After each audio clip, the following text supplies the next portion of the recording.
welcome back to the Excellence Cartel. Today's episode is Q&A day with the three amigos. And with that being said, I want to turn it to Sue. It's always me. Fine, Why don't you let Jason go first every Fine, Jason. Old people go first. You go first. Fuck off. So the week has been great. Business as usual for me, really, at this point, which is great. We've got a lot of hurdles going on with New Ethics, not in that we aren't doing great with sales. It's that we just got to get more content out, and, our marketing team wants more and more stuff from us, and it's hard when you've got 3 or 4 people. We got some challenges there, but everything's really, so far for me, is going well. And I wanted to pass just a little tidbit on to people because I'm getting more and more people asking me like what supplements I would take for this Corona stuff. And so I did a little digging, and, we were talking about this before we came on air, but, the reason that Corona kills and people that have, disease are the ones getting this is because it loves inflammation in the body. Why are kids not getting this? Because kids haven't been through all the stresses of the bullshit of life. And so they haven't eaten bad long enough. They haven't done all these things that a lot of adults have done. And so they're not getting it. So you've got to think and read. And if you read about the disease, it really starts a cytokine shitstorm, kind of like similar to HIV can do. So you got to look at things that help, prevent that. Vitamin D will lower cytokines. Curcumin is probably one of the best at lowering it. And it'll directly lower that IL-6 protein carrier that will send the macrophages to the lungs. So that IL-6 being inhibited by curcumin is really, really important. So if I was going to recommend 2 supplements for you guys, it'd be vitamin D and then a curcumin. And then, of course, you can obviously boost up your gut health and do all that stuff. But just look at the way this attacks. You want to be the least inflamed inside your own body. So, if you don't eat enough veggies, we have gourmet greens. You can hit all that. But if you only had a limited budget, I'd hit vitamin D and curcumin and just rock that until this shit passes. But other than that, it's been a great week. I'm just working normal, getting training in. I'm actually clamped down on my diet. I want to come out of this looking better. So all in all, man, I'm pretty in good spirits. Question for you. What are you doing with the New Ethics thing since there's only 3 or 4 of you doing that? Are you guys? We haven't figured it out. All right. Well, there you go. That's the honest answer on how the companies run. Yeah. I appreciate that. Sue. All right. Sue, do I need to redo it? Like, Sue. Redo it, yeah. All right. There, I'll redo it. Hey, man, like I was telling you guys, I'm kind of just like over all of this. I just want life to return back to normal for everyone. But you know what? I'm doing what I can. Signed some more clients. Had a couple renew their packages or sign back on after taking a break for a few months. So all in all, I've made up for my losses. I took a loss of 3 clients leaving me when all of this started. So I've recovered from that and then some. So I'm happy about that. And I was talking to you guys about this, about how a lot of small business owners potentially could have had relief from the SBA by applying for that loan. And it was supposed to be like $10,000 to float you just in case things were to continue to get worse. And they sent out an email today saying that it's actually $1,000 per employee. So if you are the sole owner of, if you're a sole proprietor, or if you're the sole owner of an LLC, like I am, you only get $1,000. Yep. So if I lose like all my clients, what the fuck is $1,000 going to do for me? So I was talking to, you, Jeff, before we got on air, and it's really just sink or swim. No one's going to help us. So it's up to, everyone out there to be innovative and to just work your fucking ass off if you want to survive this thing. And that's what I'm going to do. But yeah, that's all I got on my end. Yeah, we did that COVID-19 episode on Sunday that dropped with Allison, who's my account, and Nick, who's sales, does sales consulting. So if you all haven't heard that, I would suggest listening to that, because Allison, who's a CPA, dumped a lot of information to go try to do to be able to help as best you can. But I agree with you all that it is sink or swim. I know that that's pretty much how I've approached all my financials for the next little bit. So I posted in my private group with my clients and Ashley's clients and Landon's clients and a few others, if I should run the May draft. Because if I don't run the May draft for the gym, I can't purchase any supplements at the beginning of May. And so I've been selling supplements. Like we're pushing out 1,000 of new ethics a week. Like our reorders, stuff like that. It's gone down a little bit just because of floor traffic, but for the most part, the loyal diehards have been picking up there. So the overwhelming response is for people to go ahead and for me to draft May 1st. And it sounds like between our governor in Tennessee, Trump and other governors that they're looking to reopen this on May 1st. So I'm pretty confident that I can go ahead and do the draft and not have to kick back a lot of money to people and be able to sustain it. But the one cool thing I want to let everyone know is I've still paid all my staff. There hasn't been one single hour cut or anything. You know, we planned for a little bit of winter in there when I've done my budgeting and everything. So we've been able to still pay everyone, and we're just non-essentially doing essential stuff inside the gym, if that makes sense. But I'm like you all. I've signed up a few online clients. I've been working on making video content, growing my personal brand and things like that. And then the big thing for me tomorrow is I write my final chapter to my book, the conclusion. Nice. So yeah, no, man, it's like a daunting project. Did you decide if you're going to leave it in journal type or if you're going to go ahead and organize it? So one of my clients, Professor Jimmy, is actually a retired English professor from MTSU, and he wants to like edit it for me. So I think what I'm going to do is be like, I think I might do the edited version, and then I might do the journal so people could pick, because the edited would be a cleaner version that your kids could read, and then the journal one would be more where, because I talk about microdosing LSD, I talk about my depression, I talk about just some brutal stuff that went on there, and I don't know how that kind of frames. But the one big thing I personally lean towards more of a journal. It would be more discombobulated, but I think the impact would be greater because of the way I wrote it. If that makes any sense at all. It does. It does. That's kind of where I'm at with it. But otherwise, that's been my week, and I figured we would kick it off with some questions. Let me take 1 minute real quick. I forgot. I wanted to announce. I haven't got her bio up on Scooby Prep yet, but I've been bringing on a new coach. I've been really small. Ooh. Yeah, her name's Meredith Patchy, and good coach, man. She's smart, knows her stuff. Well, yeah, here's the thing. Like, people always wonder, well, why do you choose and who do you choose? I mean, she made it clear that she wanted to learn every single thing she could about this, and she also went through it herself in terms of like a lot of hormonal problems. So it was the passion, and I was just like, yeah, she'll make a good coach. So I trained her up, and I'll release it here soon, but just so people know, if you're concerned that, because you hear me talk about, staying very busy, not that any of my clients don't get my full attention, but, I do have another client now who's really trained and been trained up. Another coach who's really been trained up in helping females with their hormones. And sometimes women just want a female touch instead of a man. I'm a little more blunt. And, so that option is now available at Scooby Prep. So if you're one of those people who have hormonal issues and either you wanted to work with a female or you just were worried about maybe my client load or just anything that was keeping you from reaching out, I did bring on another coach who's heavily trained and being able to fix metabolic compensation that has the hormonal component to it, along with SIBO and gut issues and all those other things I've trained her up on. So I just wanted to throw that out there at the beginning of the show rather than the end.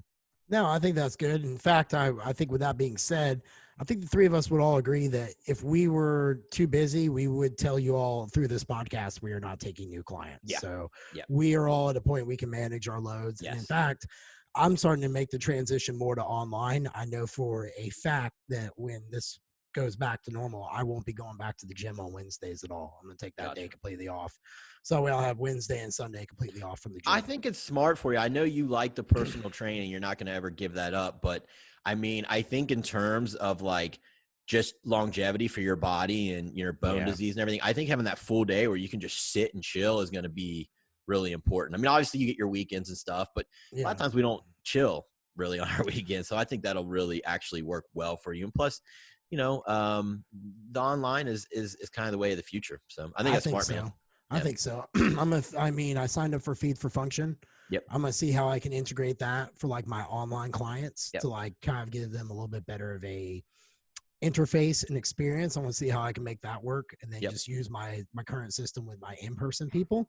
So that way my online would have like a little extra perk to it if you went with the online. I'm thinking about maybe like once a month Zoom calls with online people where they could just kind of Q&A me for 30 minutes, things like that. I think that I agree with you all. I think that the people who could pivot will survive this, and the ones who are good will go to great. The ones who are great, as long as they didn't have any principal center problems, will stay there. The ones who are mediocre, Sue, it's like sink or swim, baby. Either, you just get thrown in the water and something's going to happen. We've seen a few of the business I was telling you all at the very end of me. He went out of business. I said that on the podcast Sunday, but he closed it up.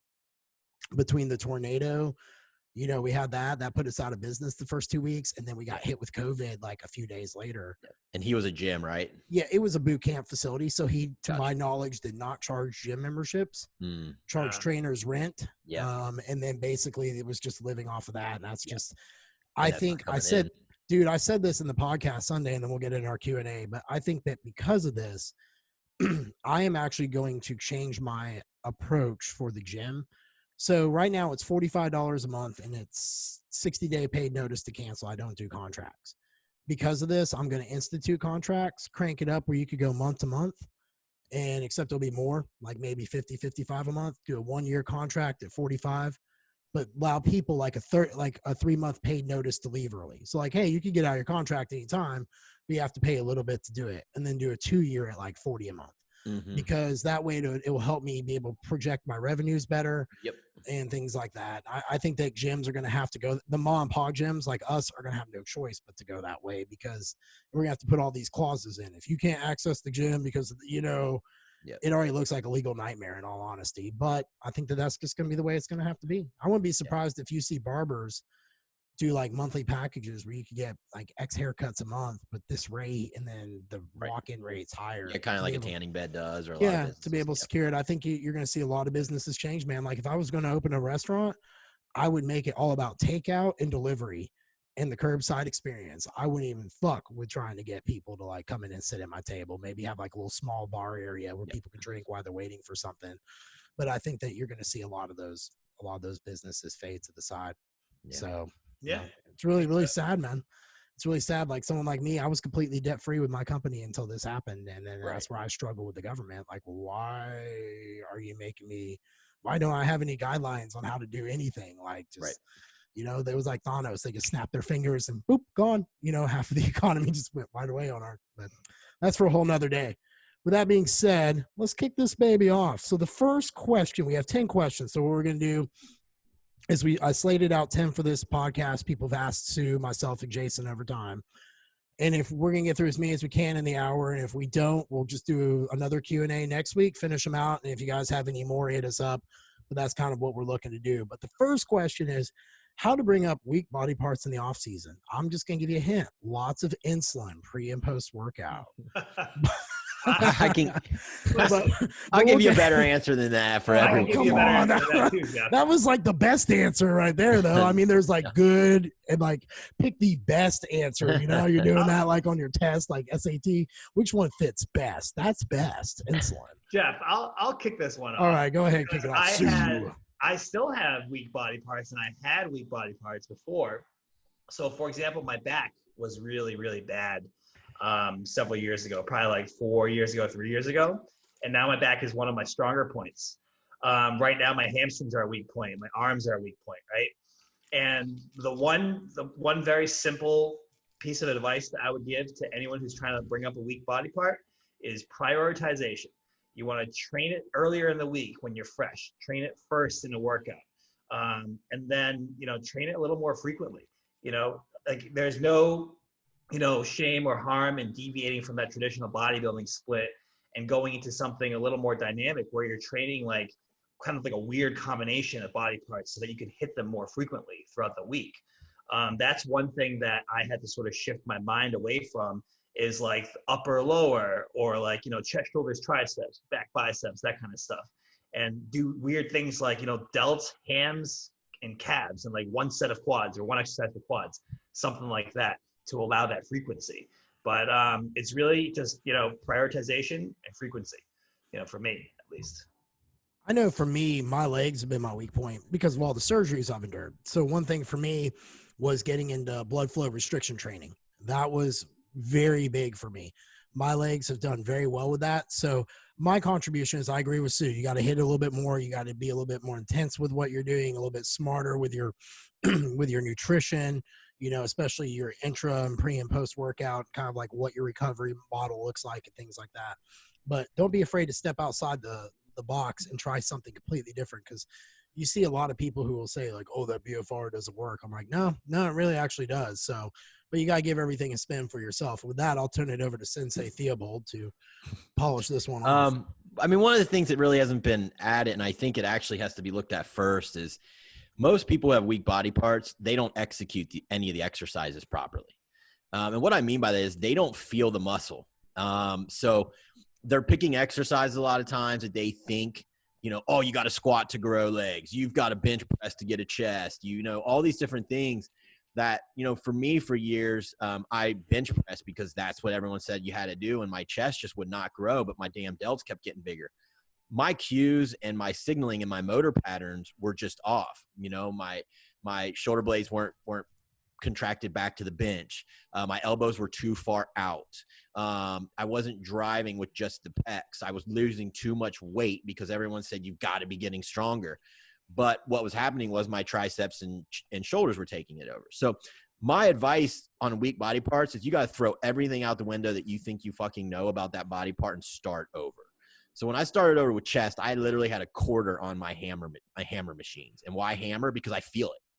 And so don't worry about any fucking exercise that anyone says you have to do. You have to figure out how to feel it. You might have to sit more forward on the seat like I do for chest. You might have to sit further back in it. You might have to put your arms a little more out. You might have to put them a little more down.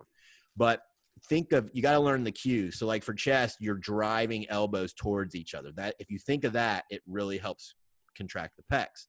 If you're thinking of back, the hands are hooks and you should be driving with your elbows, which is going to engage the back right away rather than your forearms and your biceps.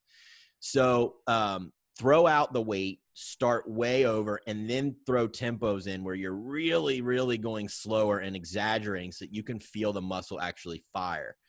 And so once you get that down, then you can start training and adding weight. And then you can get into different things like frequency. Yeah, if you do less volume, but hit it 3 times a week, as long as you're feeling it actually work. But if you do all that shit before you get the motor patterns down that work for you, it's really not going to help because I tried it. So you got to throw everything out the window, start over, get the motor patterns down, make the muscle fire properly, and just start lighter. And once you can feel it work, then you can start adding weight, and then the part will respond. I've had my calves come up big time, and I've had my chest come up big time by just doing what I told you. You guys want to touch on insulin about how to bring up a weak body part? Go for it. So that's something that obviously insulin would be like a fire hose of nutrients to the body part. So when for me, for example, with legs, like off season, I might do 4 IUs of Humalog pre-workout for my upper body, and that's it, because that's all I really need. So on leg day, what I will do is I will kick it up to maybe 6 or 8 IUs, but bump my food up accordingly, bump my fats up a little bit to allow like the slower dispersion of the carbs. I will double my intra nutrition, and then post workout, I'll take another 4 to 6 IUs. So that way, basically for a couple hours, I've just got everything shuttling through to begin the repair process. That has been a little bit of a hack. However, I do caution with anyone who does insulin to be smart about it, carry your blood glucometer, make sure you have sugar on you and things like that. But that is a little hack. I do think that there is a point that you only get so much out of it, and then you've got to take a break from it. For me, that was about 4 to 6 weeks. And what I would normally do, if I was at that point where my BGs were coming up and I just was not feeling good, I could tell I wasn't getting a good response from the insulin, I would drop the insulin down completely out, and I would cycle my GH at that point. So I would put my GH at normal 2 IUs in the morning. I would go 1 IU in the morning, 1 IU pre-workout, 1 IU post-workout. I don't know if there was any logic to that, but that did honestly help me with my recovery. So I figured I'd throw it out there and everyone could try it if they wanted to try it and give me their opinion. But did you guys do any tactics like that with GH or insulin while we're on the topic of this? I mean, there's plenty of them. I mean, what I like to do with people is, you know, eat your pre-workout meal. I don't like much fats. Tops 5 grams. MCT oil, it burns more like coconut. It burns more like a carb. So you're not worried about shuttling that fat as you're taking insulin, because insulin is just a transport system. So it's going to transport whatever you put in your body. So I'm going to go higher carb, and then I'm going to wait 15 minutes to 20 minutes and then hit the Humalog when those carbs are finally getting digested and coming through. And then the Humalog usually peaks in like 15 minutes. It starts to hit pretty hard. So you're trying to time up that insulin with the spike of the carbs getting into the bloodstream is what you're doing. And then go train. And like Jeff said, he has intra carbs. If you're only doing 4 to 5 IUs, you literally can do 50 grams of carbs pre, and anything you do intra is going to be icing on the cake. You're not going to go hypo. I mean, if you add another 40 carbs, and then, you know, like he said, if you're going to do a workout, which you don't have to, you can start with pre, and then as you graduate, hit it post.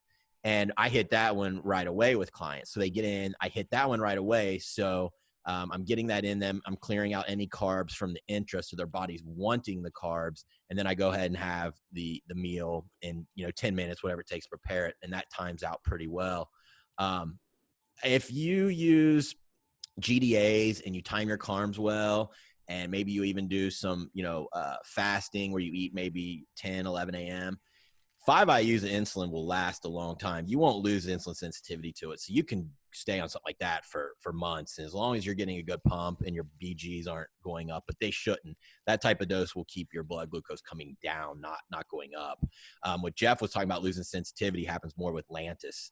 When you're pounding that, your body literally, I mean, how do you get insulin insensitive? It's when you're releasing too much insulin. So that's when you have to really watch it with something like Lantus. And that's a whole other podcast. But, you know, when you're using log and timing it pre and post, if your doses are fairly low, like I was talking about, you're probably going to stay really insulin sensitive for a pretty long time, especially using a GDA and not pounding carbohydrates and timing them right.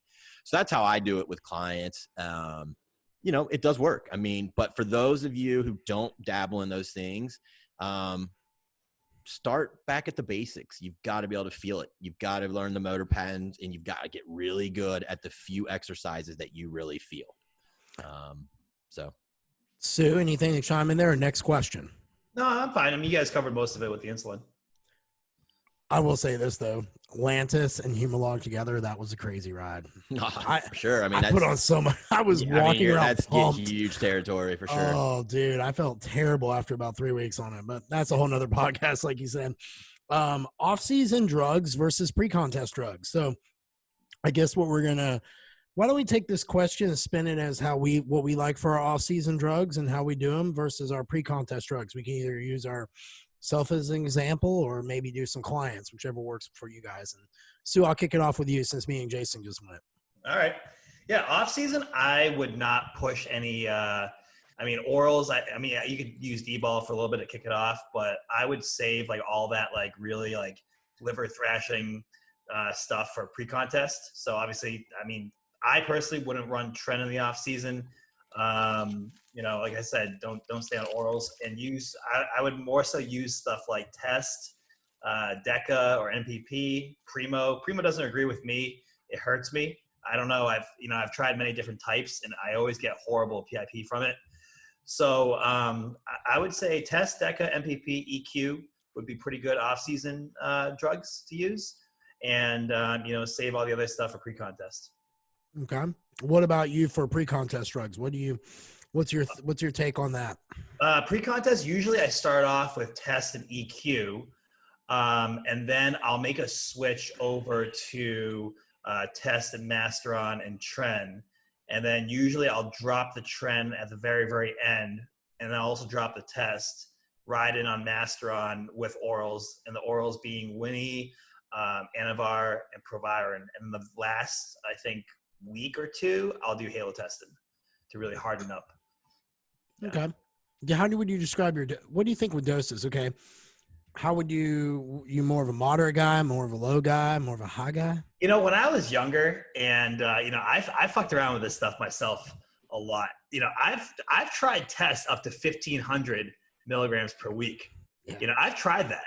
And, in the early days when, Jason and I first linked up together, I remember emailing Jason and telling him like, oh, I just feel like shit. I feel lethargic. Like, I just want to sleep all day. Like, all this stuff. And then like, this was before I discovered Bloodwork and the importance of Bloodwork. I was running like 800 EQ, 1,500 tests, and I had D-ball and everything. And my blood was probably like fucking sludge. And that's why I was so tired and having to nap all day. And then, I wasn't paying attention to my E2, so my estrogen was out of control. Maybe like my Arimidex wasn't right, like wasn't real or something. But if you have uncontrolled estrogen and your hematocrit's like out of control, like for men, if it's like 55%, you're like borderline gonna like have a stroke. So that's why you're feeling like, belabored and tired. It's because your systems are just so like being pulled down from all this stuff. So, I wouldn't go that high anymore. These days, I'm 36 now. I want to live a long and healthy life. So with testing, the highest I'll go is like 750, Okay. All right. So yeah, things have changed. What about you, Jason? We have off-season drugs versus pre-contest drugs. You want to? Well, I mean, it's going to change for everyone, right? I mean, it depends on goals, where you're at, how long you've been training, how long you've been cycling. So this is a hard one to tackle with just throwing numbers out there. But, I'll say compounds. I believe a lot like with Sue, I don't recommend orals in off season. The only time I would use them is if, you're on a crazy progressive overload type training, spot, say you're pushing for 8 weeks and you want something to get you over the hump, you can hit, whatever oral works great for you because they're fast acting and they usually increase strength like crazy. But I really don't use them with people in the off season. I want to keep the liver going nicely and, like Sue said, not crash it. I'm a kind of same. Very rarely do I put trend in plans off season, save that for contest, ripping up. Test, I really, I like to put in pretty much every cycle, have a base of test. I'm not a super high test guy. I do like to see things like, EQ, MPP, Primo.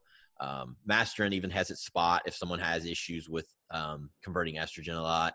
So, it's going to kind of depend. They're going to have to work on it. But I think that, work on what works for them. But over time, I think what you want to do is kind of mimic more so the body. So, you can rely on your testosterone a lot. You can lose a little EQ, but like you said, watch your hematocrit. But really, you can grow well with a test and just a little DECA. So you don't got to go crazy here off season. And then contest prep, I mean, it's kind of all bets are off, how funky you want to get with it. But I usually start off with depending sometimes even on, do we got a gain still? Maybe I'll have EQ in there. Maybe I'll have DECA in there to start off with test. You can use Humalog, at lower doses with contest prep. It'll actually help you get leaner as long as you're not probably an endomorph. GH helps, and then as you come down, your cutters are Tren, Winstrol, Halo, Proviron. Keep the test in there, but I'm not a big test guy once prep starts. I might give 300 base and then use more of your anabolics all the way through. I know some guys still really like all that test, but I'm just not a big fan of, 750, 800 mgs of test while you're trying to cut. I like that lower. I like to rely on the anabolics more and do it that and go that route. But, all these things have to do with what level you're at. So it's really hard to say, but just keep orals out, keep Tren out, and you'll probably be doing okay and monitor your blood work.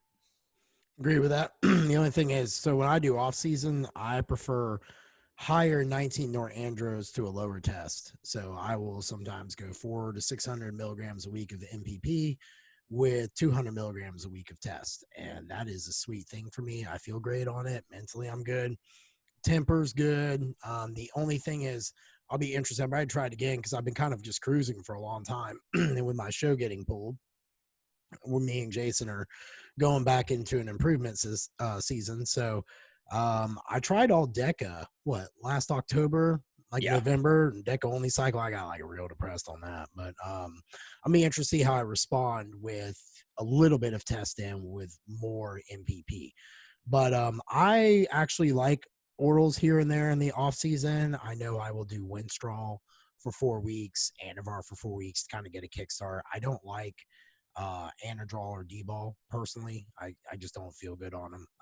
A lot of this is individual, but I know when pre-contest comes, last 4 weeks, I'll throw the whole kitchen sink in and kind of go there. But up until the last 4 weeks, it's usually just test, Masteron, and Tren, and just kind of I don't put those until I think 8 weeks out, and for the most part, it's just test and Primo.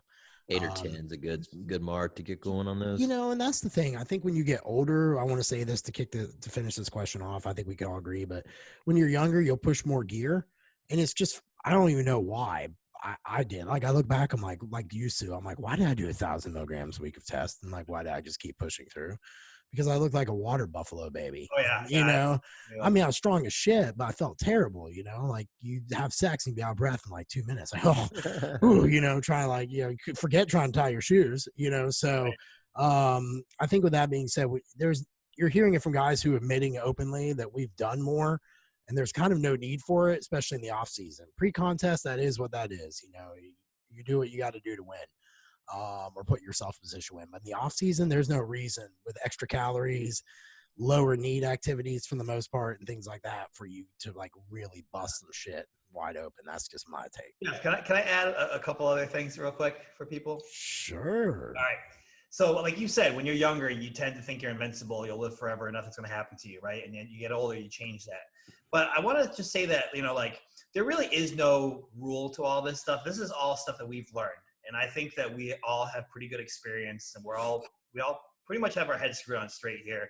So you can take our advice if you want it.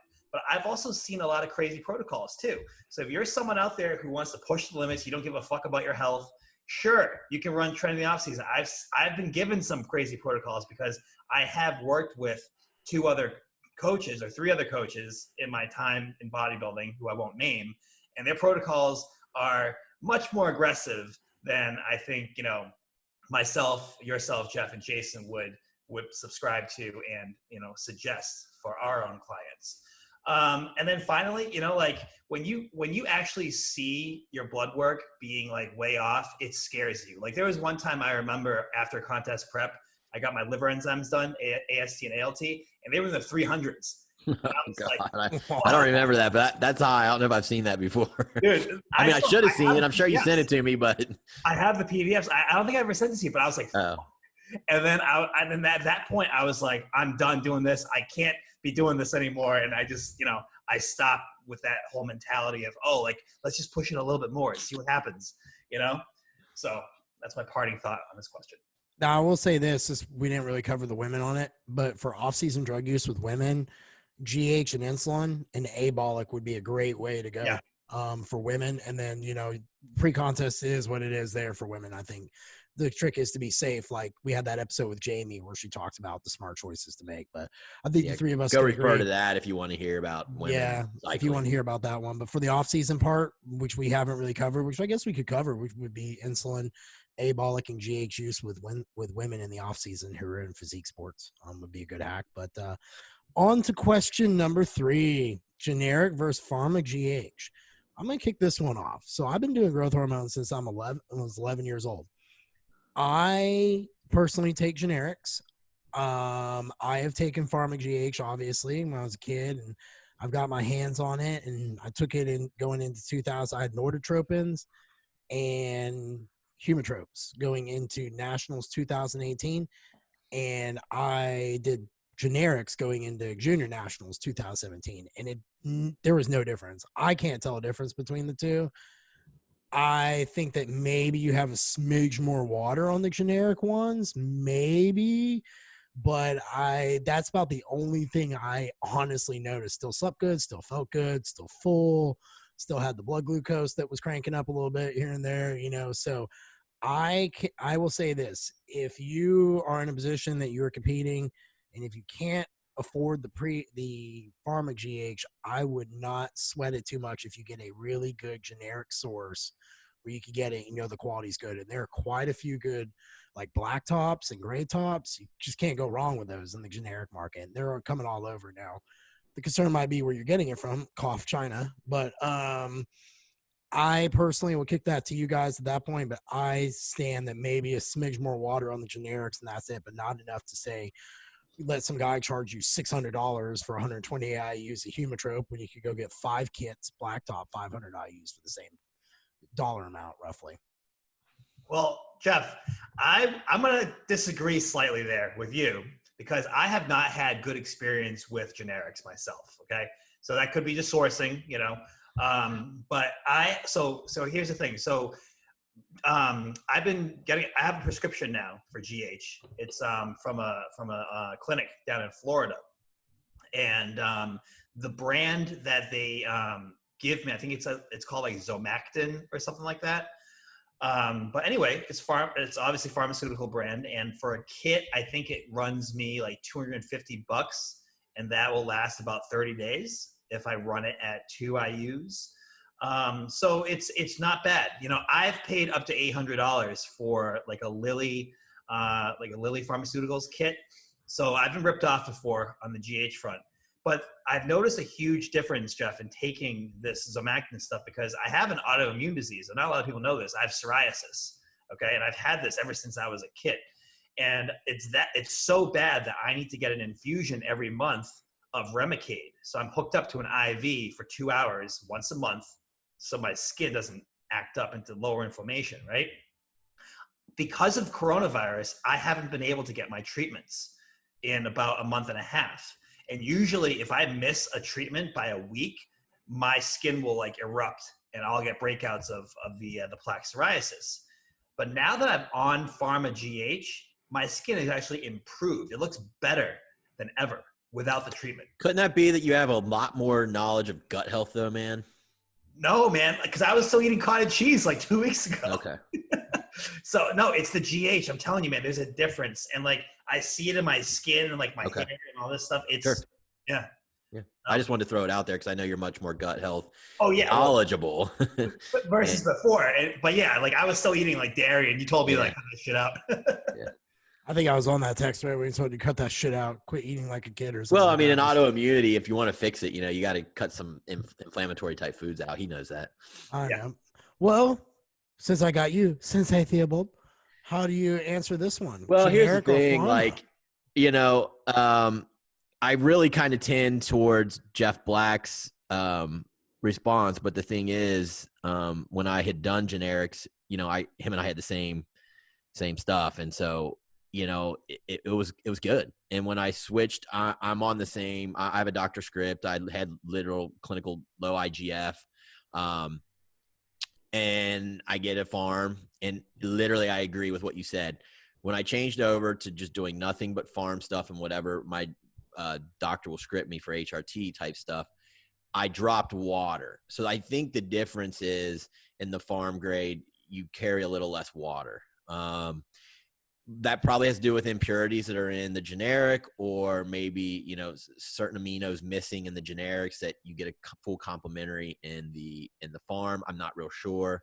But I know some coaches that are so strict on this that they say either get farm or don't even bother with generics, put it into food, you know? So everyone has their own kind of little opinion on this, but like Jeff Sue mentioned, sometimes it's probably your source. You know, if you have a shitty generic source, I mean, shit, there's people that will throw HCG in that shit and sell it because HCG, you'll get a little swelling too. So yeah, you know, if you had that shitty ass source, and we're buying HCG for a year, well, you're going to have that opinion. So, it's going to come down to your generic source, but yeah, I agree. A little less water with farm grade. Sue, you know, with you spending $800 GH, I could buy 80 hits of acid for that. You know that, right? Like that was only one time. Some guy sold me like a Lilly pen, and I didn't even know how to use it. I think I fucked it up, and like some of it came out. I can see him like sending pictures. How do I do this? What do I do with this? Yeah, Where do I put it? It was like some cartridge you had to load, and I was like, fuck this up. That was what I had for Norditropin. I had Norditropin pens, and it was like that. I broke the top off and just injected in, just drew out of like the vial that was inside of it. Yes. I did it. Yeah. Okay. The next question is longevity and bodybuilding. Well, here's an easy one. Don't bodybuild.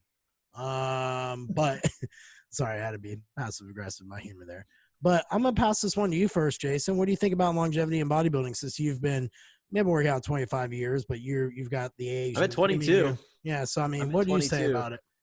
I mean, it's a broad context question. You can really kind of go anywhere. You want to maybe go over your career with it? Well, yeah. I mean, I think I'll share some things that I think I've seen. And longevity has a lot to do with everything that you do, from your food to how you take care of your internal workings, how you train, how hard you push drugs if you're on that side of the fence. All of that's going to go into longevity. So let's talk about training. You know, a lot of guys like to just say that, the best way to train is progressive overload. You know, you got to do that to get bigger.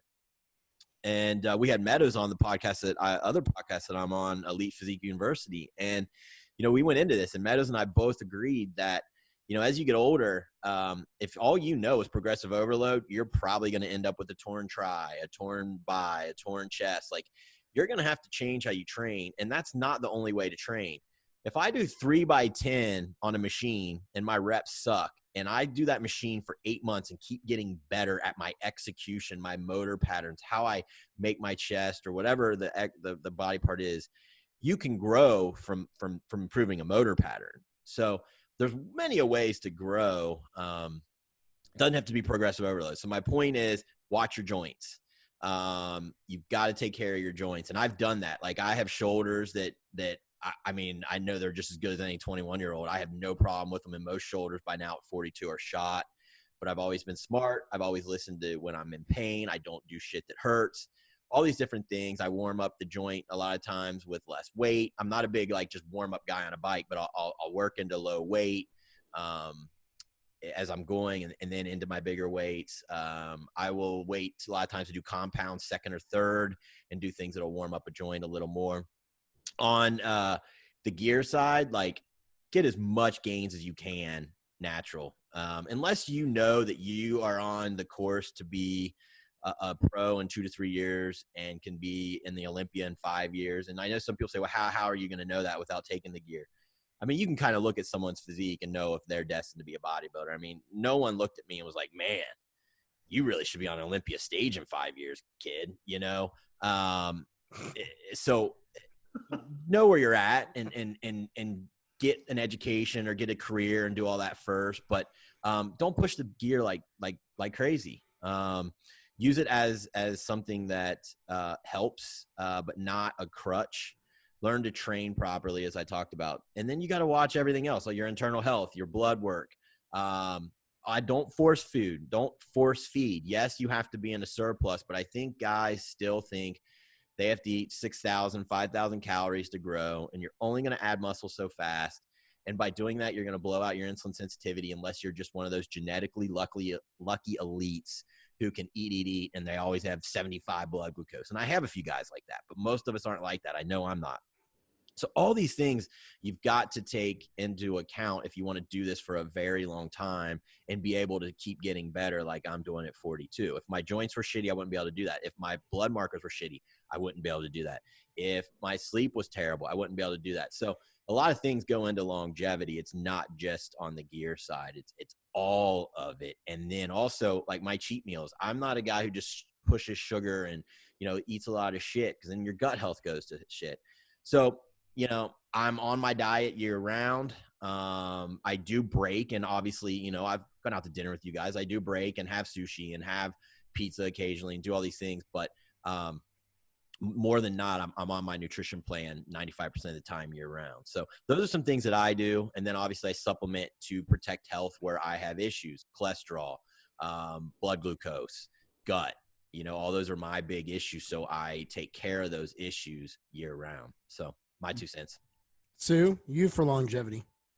For longevity, you know, I agree with a lot of what Jason said in terms of like diet, you know, not pushing drugs, you know, training smart so you don't get injured. I know a lot of guys who, you know, actually, in terms of the drugs, I know a lot of guys who were abusing pro hormones when those were hot, you know, like back in like the early 2000s.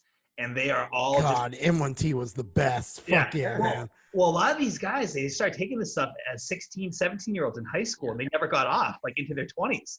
And these people don't even touch a weight anymore. Like, they just look like melted bags of, like... Because their test is like 200, because that shit crushed their HPTA. Yeah, and they have horrible skin. They're bald, and, like, it's just, they fuck themselves up. And then in terms of training, you know, a lot of guys, like... Well, bald's genetics. That doesn't have anything to do with pro hormone. I mean, you're either going to lose it or you're not. It'll you know, accelerate it, though, you know? It'll accelerate it for sure. Yeah. But, like, you know, and on the training side, you know, I know guys who, you know, are ego lifting. They, you know, tore a quad, you know, tore an adductor, whatever, chest, you know, tricep, and they're done. But one thing I want to mention here in terms of longevity is bodybuilding is a very expensive sport, okay? Especially with the food and the supplements, all that stuff. And I want to talk about it from this angle. I know a lot of guys, especially younger guys, who have dreams of the Olympia stage, which probably won't ever happen because it only happens to like the top 1%. And you'll know it if you have it. But they're stubborn. So they put bodybuilding first. They put it above relationships, above their family, above their education, their job. And all they do is bodybuild. And it leads you down a path of like financial ruin. Okay. And then, so you have a lot of guys who are doing like weird things on the side, like jerking off online or something like that. Like there are a lot of guys who do that. Let's be honest. That happens in our industry. And then they forego education. So they're working like a part-time sales job or something because they don't want to work. They just want to train, and they sell drugs on the side to make the money to buy the GH and the food. That will lead you down a path of ruin, and you won't get any longevity out of it. That's not a sustainable way to live.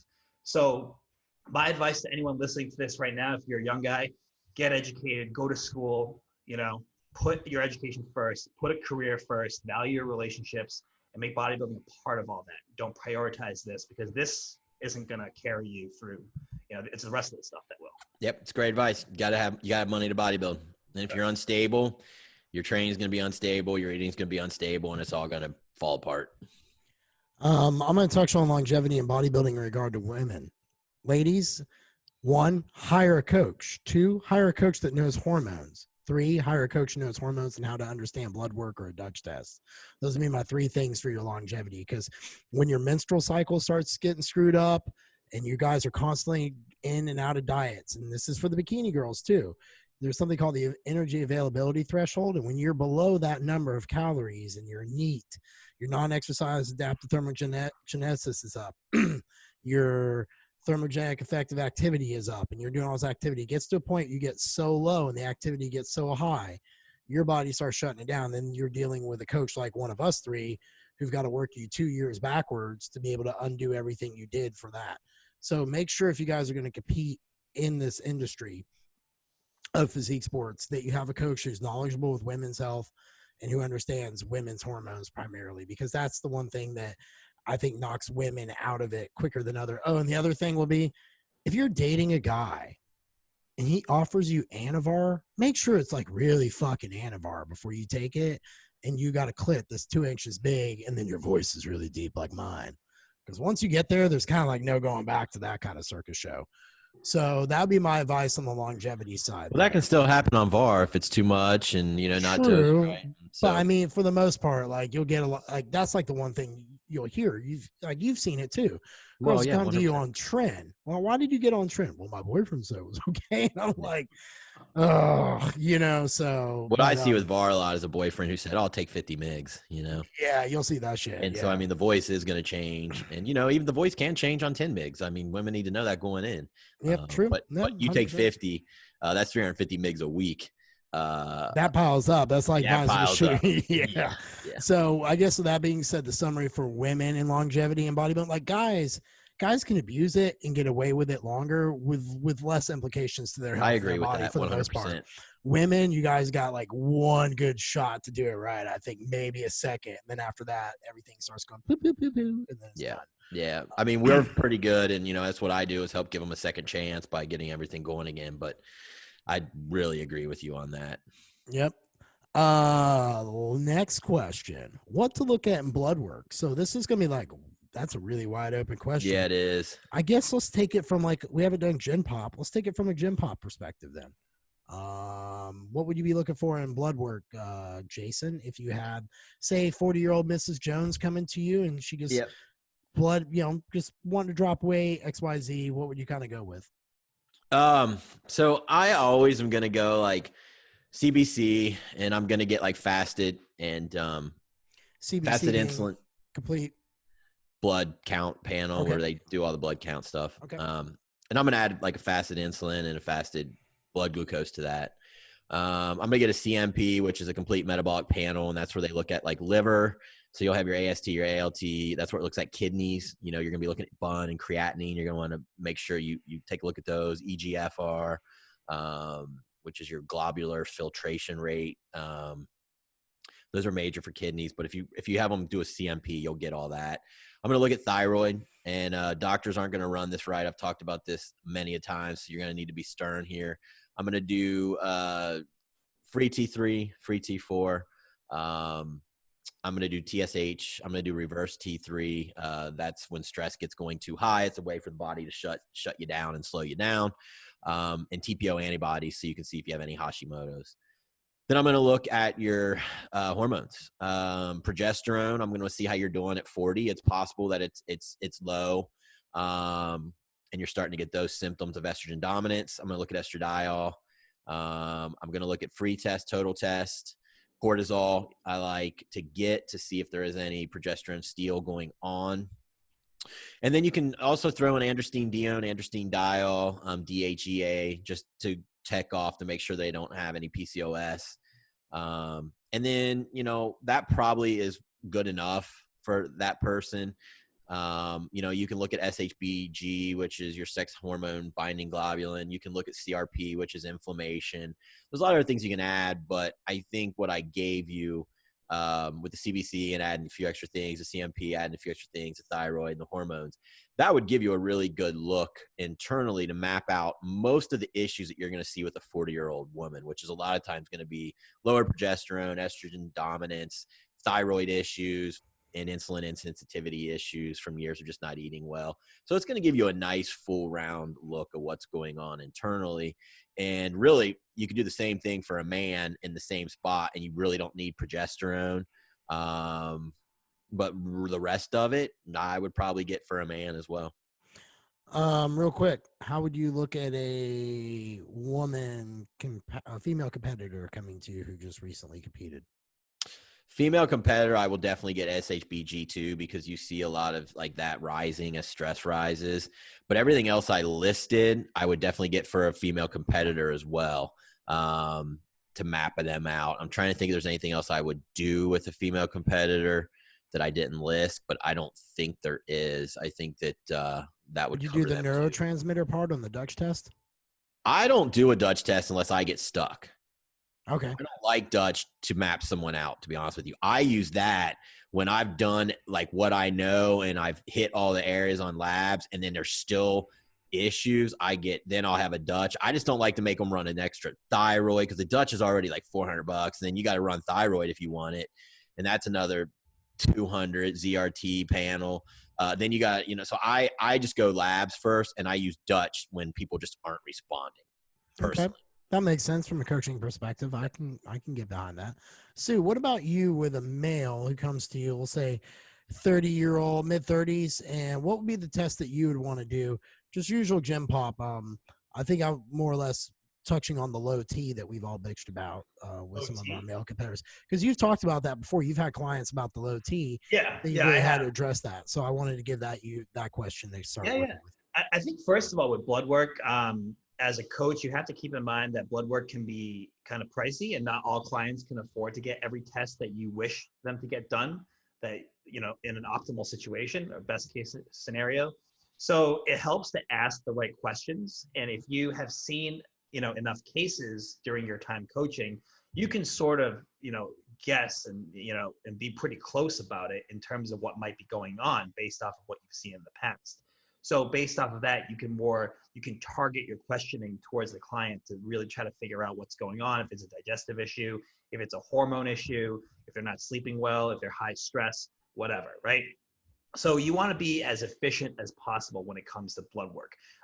Now, if the client has an unlimited budget, by all means, get all the tests that you need to be the best coach that you can be, right? And same thing if you're just getting it tested yourself. If you can afford it, do it. In terms of a 30-year-old Gen Pop male, I would definitely get all the sex hormones checked. So I would do obviously testosterone, total testosterone, free testosterone. I would get estrogen checked. I would get SHBG checked, which is sex hormone binding globulin, which if it's elevated, it can reduce the amount of free testosterone that is actually acting upon the tissues on your body. And so that is the effective level of testosterone. I'd probably look at hematocrit as well, because that's a risk factor for men. So I would want to see hematocrit 50% or below, so that you're not at risk for. That'll be in CBC. Yeah, CBC. Yep. Yeah. So the complete blood count would include that. And then I would look at CRP. CRP is inflammation, so that's a pretty cheap test that you can get done as well. And thyroid, just like Jason said, you have to get all those components done, and that is TSH, T3, T4, reverse T3, and the TPO antibodies to check for any sort of Hashimoto's, which can occur in men. It's not just a women's thing. So Agreed. Cool. Well, next question is, how often do blood work? This one should be pretty quick. Depends upon what you're doing and what you need to have the answer for. So, meaning if you're going into pre-contest, probably wants blood work, see what's going on before you start.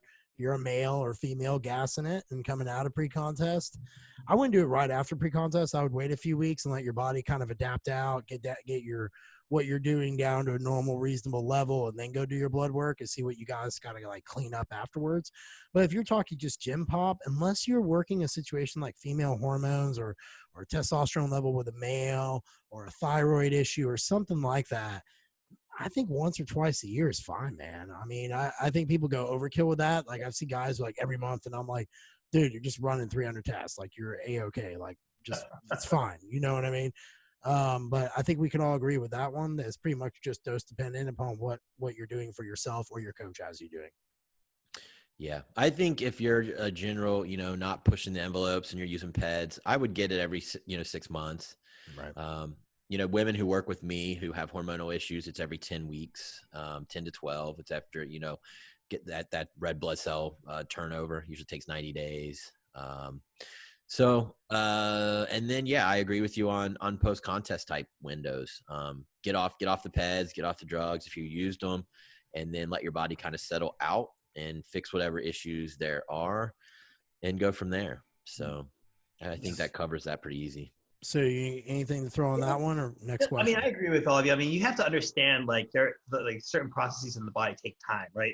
So for example, like if you're on test, depending on the ester, it's going to take time for it to increase your levels, right?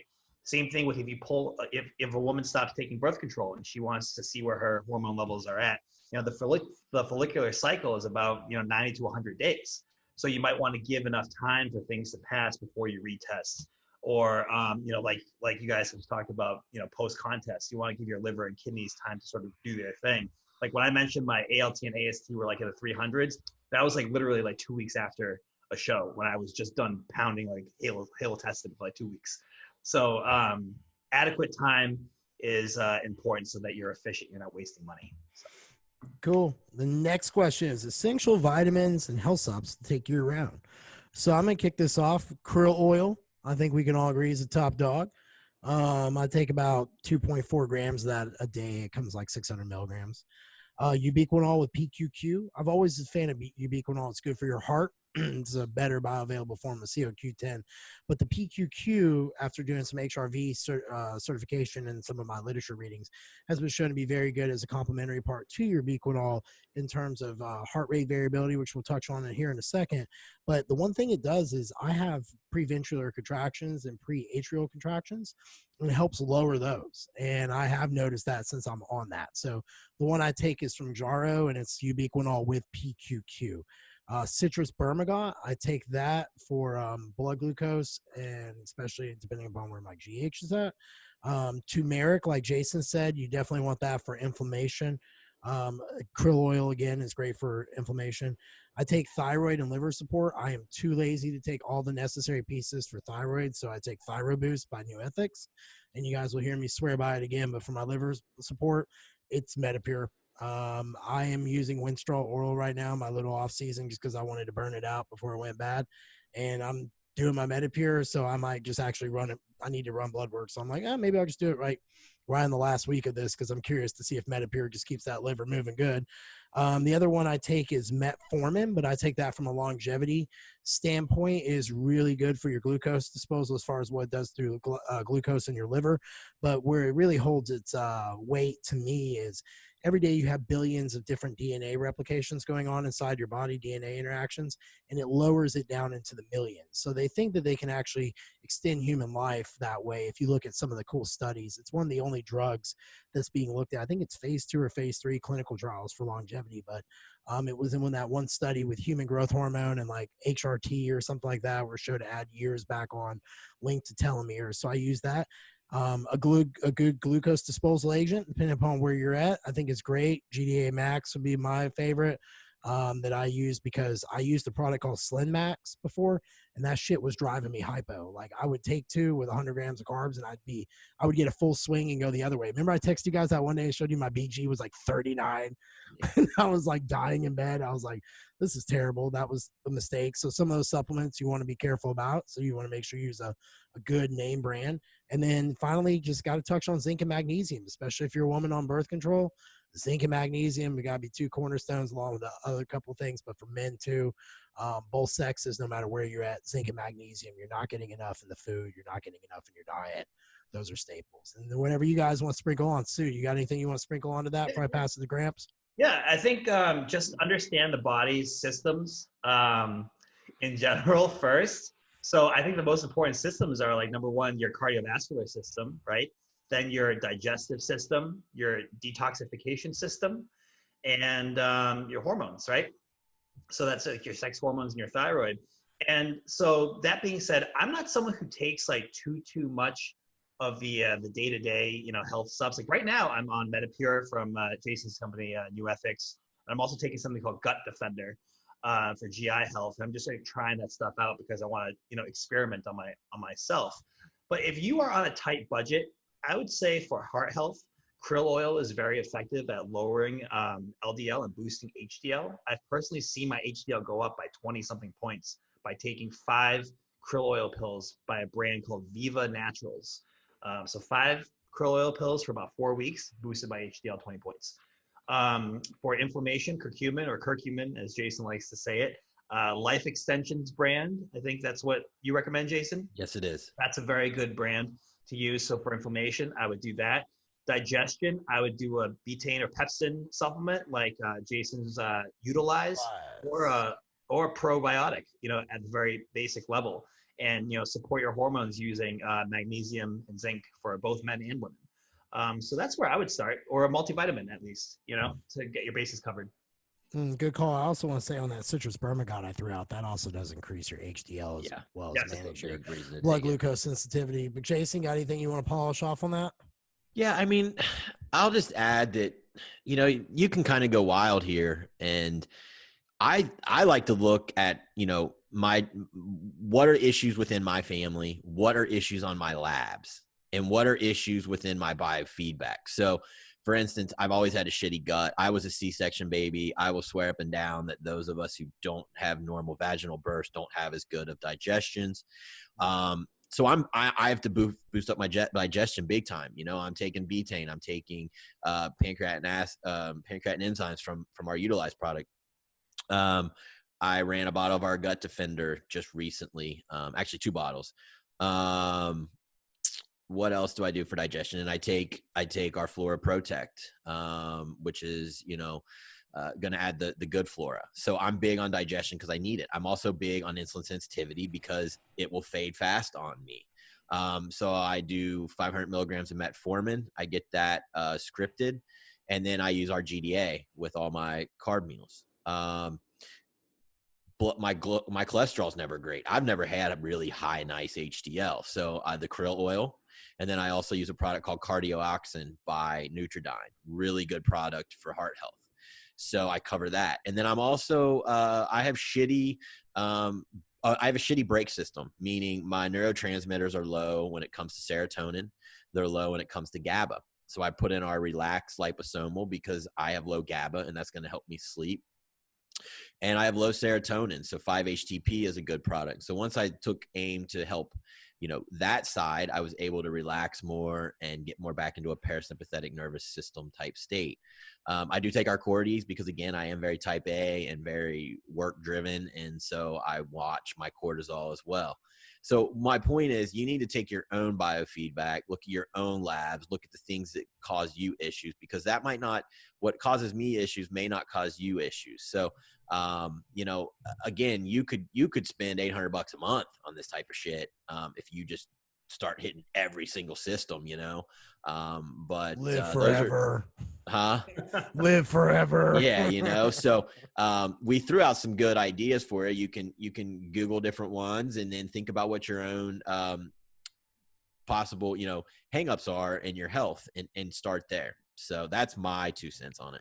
I got something for you. How about I did a double microdose and then tried your liposomal relax Uh-huh. and wired. I don't know what it did to me, but I was like happy just laying in bed. And I'm like, why? I should be pissed off. I should want to be asleep. But I was like, do do do do do do do Huh. do. I don't know if it was something to do with the We don't know melatonin how it spike. mixes with LSD, so I can't really comment. I will do the studies for you. Just get Vince and Stephanie to support it. And I'll be like, study me. But anyway, the next question is how to train and eat when top of a weight class in classic and don't want to compete in open. Well, I don't have that problem. So, and my guys are men's physique and I have a couple classic and open, but I encourage people who are classic to do the open as well. So they get seen more by the judges and the judges kind of, especially if you're local, my opinion, if you're local, like regional, and you're just trying to understand what you need to improve and what you need to do to go to the national stage. Cause too many people just go, oh, did a qualifier, going to go show up in nationals. And I think you kind of got to go through the ranks, but Jason, I'll let you feel that one because I know you're the pro of us and you I'm are kind of in classic. that boat. I mean, I competed at the Hurricane at 185. That's the top of my weight class. It wasn't bad conditioning. I got fifth, and I can't be any heavier than 185. And then I tore it down and came in around 180 at the Kentucky Pro and did even better. But my point is, I'm pretty much towing that line of the 185. And so, what do I do? Well, I'm only on HRT year round. Anything that I can't get from a doctor, I don't take. So you don't need to go gangbusters with the hormones. And then food, like I eat 2,700 calories probably a day. It's I eat okay to more be a than little you. hungry. Huh? You have me eating more than you. That's crazy. Probably. I don't eat that much. But my biggest meals are where they need to be. A timing and efficiency of your meals are very important and you can still grow. I've probably been 192 my off season for the last 3 years, but I'm telling you right now, every picture you look at, I'll look way better as I move forward. And you can continually stay leaner and get more muscle on you. And so I'll probably stay at 192, but next year I'll look even better again. And I'll probably stay even a little bit leaner. And so if you're living the true bodybuilding lifestyle, you really don't need all this body fat. You don't really have to, force food. You're going to get better. If you're chasing 250 on the scale, then by all means, push your drugs and push food and be bloated and do all that shit that you got to do. But if you're at the top of your thing, stay lean, stay healthy, take some HRT just so you're in an optimal hormonal zone, but not inflamed. I'm telling you, by being less inflamed, you're going to grow better anyways. I've made my best changes in the last 3 years, not chasing the scale weight. I don't give a fuck what I weigh. And just be about 200 calories above maintenance. That's all you really need to add muscle over time. You don't have to be pounding food, and you'll stay right around your weight, but you will continue to improve over time, assuming you know how to train properly as a bodybuilder. I agree with you there. You don't need much above maintenance to make any gains. And I think where a lot of bodybuilders get hung on in the off season with this, I'll go in the off-season approach is they'll do that 1 or 2 free meals, and those free meals are just too much on top of their regular calories. Yep. And you just well, I'm entitled to this. I'm going to eat a large pizza. Well, go ahead, but you're going to gain 2 pounds of fat every week. Yeah. Where if they just ate 2 or 3 slices, they would have been like way better. That's how I do it when I have pizza. I have no more than 4, and I eat a big salad because I like salad. And I 100% agree with you. Sue, the question was how to train and eat when top of the weight class in classic and don't want to compete in open. That doesn't really apply to us because we're like open guys. So that's why I defer to Jason.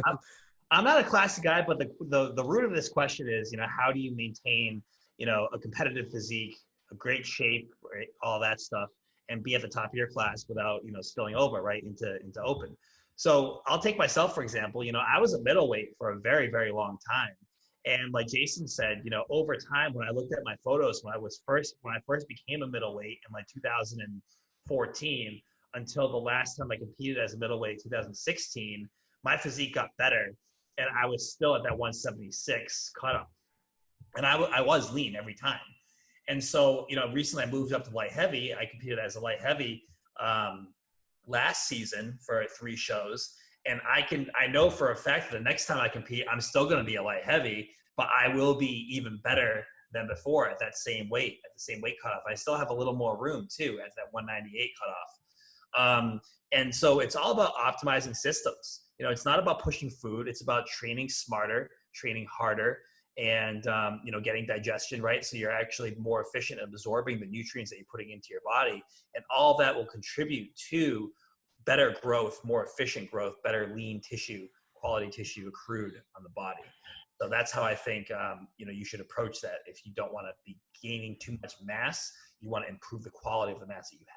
Yeah, eating a slight surplus, and then time your meals around training when you really need them.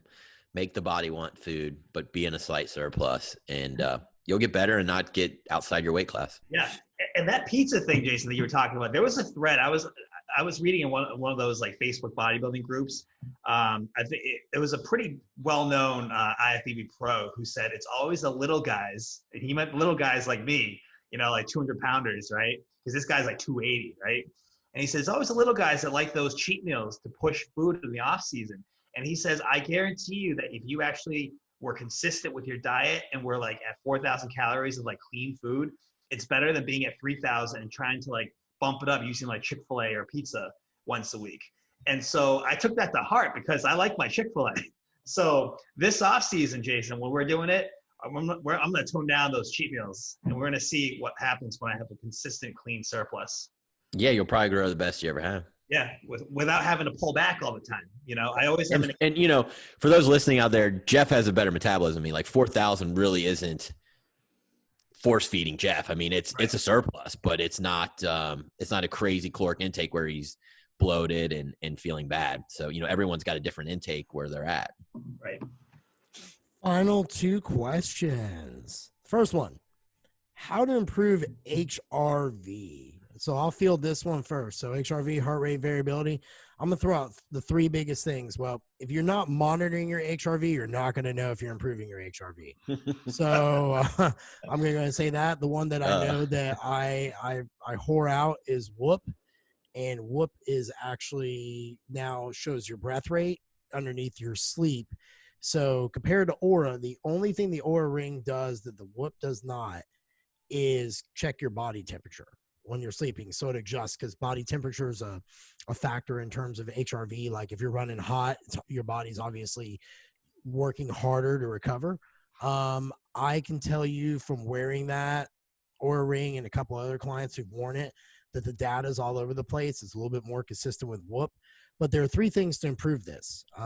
One is high intensity interval training. Sounds counterproductive, counterintuitive actually would be the word.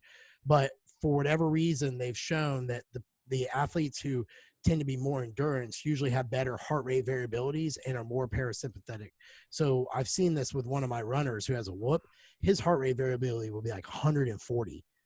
And I've never even seen close to that number. Dude, he was like 180s when he was prepping for his race. He was like so parasympathetic driven. Like he just was like exhausted. So he had like the other side of it, rather than being like tight. He was just so loose. Like watching him work out was like watching like a limp dick trying to do some good work. Like legit. Yeah. He even admitted, he's like, because now his HRVs come down because we backed his running down. He's thinking about competing in physique. And so now his HRVs like go way down into like the normals. He's like, oh yeah, I see the response I'm looking at. So there's something to be said about that. You can go too far with the HRV and get parasympathetic saturation, and that's just where your body's just bleh. You're just gonna feel like a bag of wet noodles. Micronutrients, that is huge. I know that on the days that I do HIIT, if I had a second scoop of Gourmet Greens by New Ethics in with all my micronutrients and antioxidants, I am 9 out of 10 times, sans like some wild stress that I've been under lately with my business, usually green 9 out of 10 times. So micronutrients, athletes, especially with sweating, working out, you guys are burning through them quicker. So micronutrients is a way to help recover your HRV. And the last one will be meditation. If you look at all the studies on HRV that involve meditation, is single-handedly the one that will change HRV dramatically the quickest. I know that is a hard thing for people to do. I would recommend an app called Headspace and start with just 5 minutes every day. I was doing it after my morning cardio. I would come upstairs. I would put a podcast in my AirPods. I would stretch for 15 minutes, cool down, and then I would lay in the ground and start with 5 minutes. And then now I'm up to doing 15 minutes. Every day, can I meditate? Nope. There are some days that the chatter is so good, I'm thinking about everything else I need to be doing. But for the most part, it has become a hobby or a habit of mine. And I can say that the days where I'm successful in my meditation, I feel a lot more loose and a little bit more free. And then the fourth little piece would be microdosing LSD. I'm going to present on that at the PEC. I know that marijuana, me and Jason are going to talk about that too at the PEC in our presentation in terms of HRV and stuff that we've noticed we've done with marijuana that would probably shock you all to see the results, because you would think one way, but it really turns out it might not be that way. But I'll turn it over to you, Jason. You got anything else you want to throw in there on the HRV? Yeah, I mean, I'll just hit on a few other things. Some things that I've noticed. One day I didn't get enough water intake in, and this rarely happens, but my recovery was horrible. So, I mean, most bodybuilders and people who are health conscious aren't in this boat, but, you know, if you are one of those people that get busy, you don't get your water in, like dehydration really played a bad role on mine that day. And I very rarely let that happen to myself. Another thing that I've noticed that will help is, and I know you're going to say, well, no shit, but sleep. Like, really got to focus on your sleep.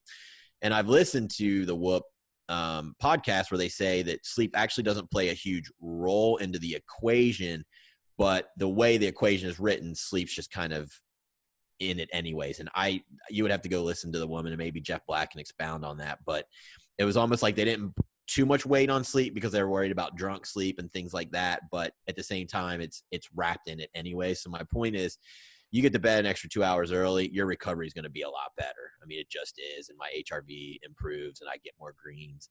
And then another thing that really works for me is Cordy's relax, because I get much more deep sleep, and that's where your body rests, is repaired. I'm sorry. REM sleep is more for the brain, repair and rest. And so Cordy's and relax have really helped. And then lastly, CBD for me. And, you know, if you look at all the research on CBD, it does show that you get into parasympathetic state better, which then your digestion improves.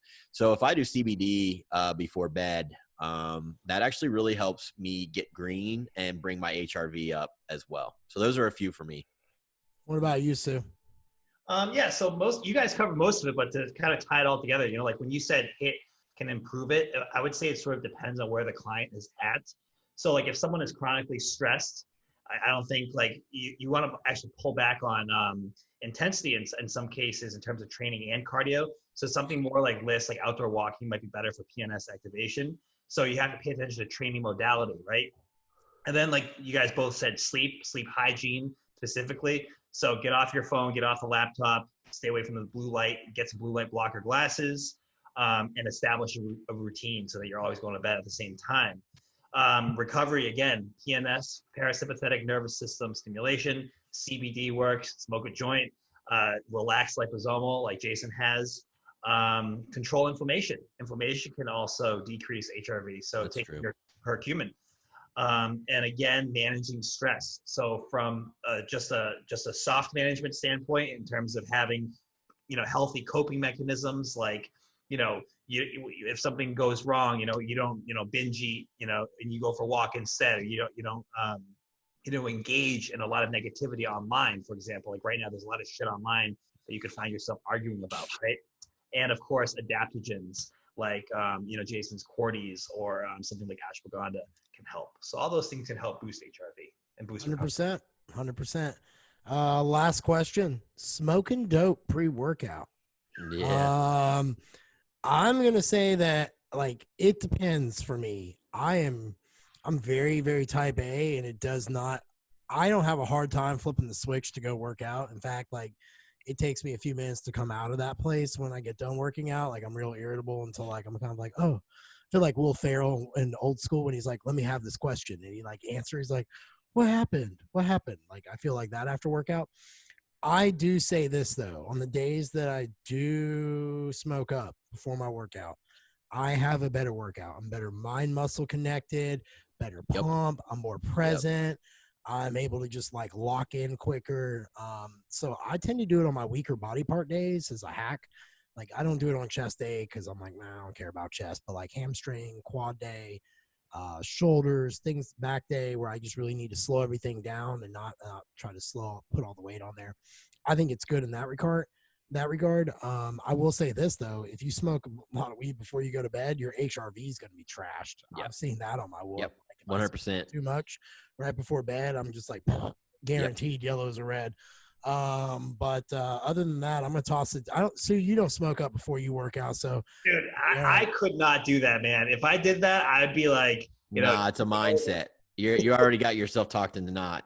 All right. Well, then Mindset. give it to us. Give it to us, Pappy. Go Well, ahead. I mean, it's a mindset. Like people want to say people who smoke weed are lazy, blah, blah, blah. That's them. They're lazy anyways. So they smoke weed and they just become more of what they are. Like, if you're looking forward to go working out and I'm not saying get fucking stoned before, maybe hit like 3 or 4 times on a THC vape. It's the best pump that I get at all. It is the best pump. I mean, every time I see Sue and we're training together and it's not off, he's like, "How you so round? How I don't get it, dude." He kept I'm telling offering you, the pin in Atlanta, and he's like, "No, man, no." My pumps from smoking THC pre-workout are amazing, and therefore my mind-muscle connection improves. And then also, pain is different. It feels warm and almost feels good. So instead of running from when that pain starts, you're like, oh, that warmth feels awesome. And you chase the pain. And if you can do that when you're training and push past the pain barrier, you're going to improve. Let's look at it this way. Go back and look at some of my picks. I went pro 2016. That's the year I started doing THC pre-workout.